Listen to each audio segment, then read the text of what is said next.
Invité de chez Jordan, ce jeudi 27 avril 2023, le chroniqueur de l'heure des pros, Philippe Bilgier évoque son importante retraite, qui a pourtant bien du mal à lui suffire. Une retraite étonnamment insuffisante. Philippe Bilgier était reçu dans l'émission chez Jordan, ce jeudi 27 avril 2023. L'homme de 79 ans, très présent dans les médias, il est l'un des assidus chroniqueurs de l'heure des pros sur C8 et intervient également fréquemment dans Les Vraies Voix sur Sud Radio, évoquait ainsi les moments forts qui ont marqué sa vie et sa carrière. Et comme la plupart des invités, il a bien sûr eu le droit à des interrogations sur ses revenus.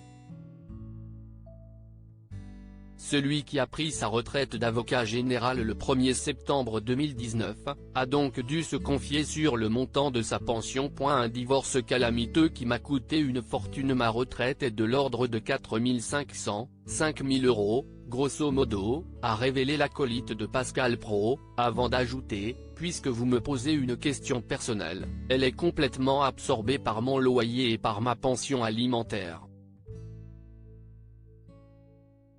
Absolument, a-t-il expliqué face à un Jordan de luxe très surpris. Philippe Bilgier a donc justifié, comme tous les gens qui sont théoriquement doués par les choses judiciaires, j'ai été le coupable d'un divorce calamiteux qui m'a coûté une fortune, remarquant aussi, non seulement, j'ai le bonheur de travailler mais je n'aurais pas eu le choix. Et, de toute façon, je veux travailler, penser, écrire, parler, jusqu'au moment où on me dira que je suis complètement gâteux et qu'il faut arrêter. Philippe Bilgier très secret sur son salaire dans l'heure des pros.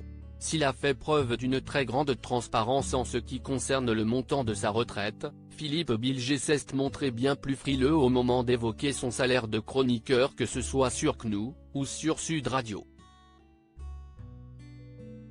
S'il reconnaît gagner tout de même plus dans le cadre de ses activités radiophoniques, quand le présentateur lui demande combien il touche par mois, la réponse a le mérite d'être claire, je ne vous le dirai pas, élude-t-il, avouant cependant, alors je suce à des années-lumière d'Elon Musk, le milliardaire à la tête de SpaceX, Tesla est désormais propriétaire de Twitter, note de la rédaction, mais je gagne plus que les gens modestes qui se battent pour leurs conditions quotidiennes et, peut-être, contre la loi sur les retraites, a-t-il conclu.